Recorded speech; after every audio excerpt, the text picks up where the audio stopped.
إلا من أتى الله بقلب سليم. آمنت بالله صدق الله مولانا العظيم. وقال الله تبارك وتعالى في شان حبيبه بسم الله الرحمن الرحيم. إن الله وملائكته يصلون على النبي يا أيها الذين آمنوا صلوا عليه وسلموا تسليما. اللهم صل على سيدنا ومولانا محمد وعلى آلہ واصحابہ اجمعین. سامعین، زیادہ ٹائم نہیں لینا چاہیں گے کیونکہ یہ محفل قیل مقال کی نہیں ہے، گفتگو اور کلام کی نہیں ہے. یہ محفل تو خدا کی رحمت کو سمیٹنا ہے اور اس کے لیے اپنے دل کے دریچے کو کھولنا ہے. کس نے کتنا دریچہ کھولا ہے یہ اس کا اپنا فیصلہ ہے. خدا نے تو اپنی کرم کے سورج کو پورے جہان کے لیے چمکا دیا ہے بغیر کسی تمیز کے کہ یہ اس کو سجدہ کرتا ہے اور وہ اس کو سجدہ نہیں کرتا، یہ اس کو مانتا ہے اور یہ اس کو نہیں مانتا. بغیر اس فرق کے خدا نے سارے دنیا کے لیے، سب دنیاؤں کے لیے اپنی اس کرم کے دروازے کھول دیے ہیں. باز آ رانچ ہستی باز آ، لوٹ کر آ جاؤ. پکار آ رہی ہے آسمانوں سے، خدا کی طرف سے پکار آ رہی ہے. حل من مستغفر حل من تائب، لوٹ کر آ جاؤ. ایک منظر ہے، کوئی عورت جا رہی ہے، اس کے کپڑے پھٹے ہوئے ہیں،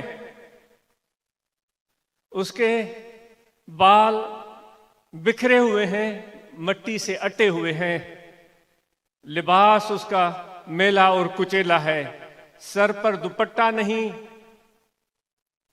ہونٹ اس کے خشک ہیں، چہرہ اس کا بے رونق ہے، آنکھوں میں ویرانی چھائی ہوئی ہے، ہوش و حواس اس کو نہیں ہے.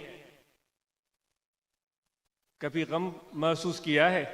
میں اپنے آپ کو کہہ رہا ہوں، تین دفعہ دن میں روٹی کھانے والے بھائی، رچ کے پیٹ بھرنے والے بھائی، بینک بیلنس جمع کے رکھنے والے او میرے بھائی، میں اپنے آپ کو کہہ رہا ہوں، دولت کے پجاری او میرے بھائی، پیسوں کے پیچھے بھاگنے والے او میرے بھائی. کبھی تو نے سوچا ہے کہ غم کیا ہوتا ہے؟ اور کسی سے بھی پوچھ لو، صحیح مجھ جیسا تو کوئی دکھی ہے نہیں. اگر اس سے پوچھو کہ بھئی آج دن میں کتنی مرتبہ کھانا کھایا ہے تو وہ بتائے گا آپ کو کہ کتنی مرتبہ کھایا ہے. بھائی گھر میں کپڑے کیسے ہیں وہ اس کا لباس آپ کو بتائے گا. گھر میں کتنے کپڑے پڑے ہوئے ہیں تو اس کی صندوق بتائے گی. بینک میں کتنے پیسے پڑے ہوئے ہیں تو اس کا بینک بیلنس بتائے گا. اور پھر بھی کہے گا سے مجھ جیسا کوئی دکھی نہیں. میں اپنے آپ کو کہہ رہا ہوں، یہ میری اپنے سے گفتگو ہو رہی ہے، آپ بالکل الگ ہے، آپ سنتے جائیں. کوئی کام کی بات نظر آئے تو پھر اس پر آپ غور کریں، اگر سمجھیں کہ یہ کچرا ہے تو چھوڑ دیں. وہ کہتا ہے مجھ جیسا کوئی غمگین نہیں. لیکن اس عورت کو بھی دیکھیں جس کو دنوں سے کھانے کے لیے ایک لقمہ نہیں ملا اور اس کو پرواہ بھی نہیں، ہڈیوں کا ڈھانچہ بن چکی ہے، لیکن اس کو اپنے کمزوری کی فکر نہیں ہے. ہر ایک سے ملتی ہے تو کمزوری اور ناتوانی میں جھولتے ہوئے بس ایک ہی نام لیتی ہے، میرے بچے کو تو نے دیکھا ہے؟ کہیں تجھے میرا بچہ نظر آیا؟ کبھی وہ عاملوں کے در پر چلی جاتی ہے، بھائی مجھے فال ڈلوانی ہے. کبھی کسی پیر فقیر ملا مولوی، صحیح مجھے استخارہ کروانی ہے، میرا بچہ نہیں مل رہا ہے.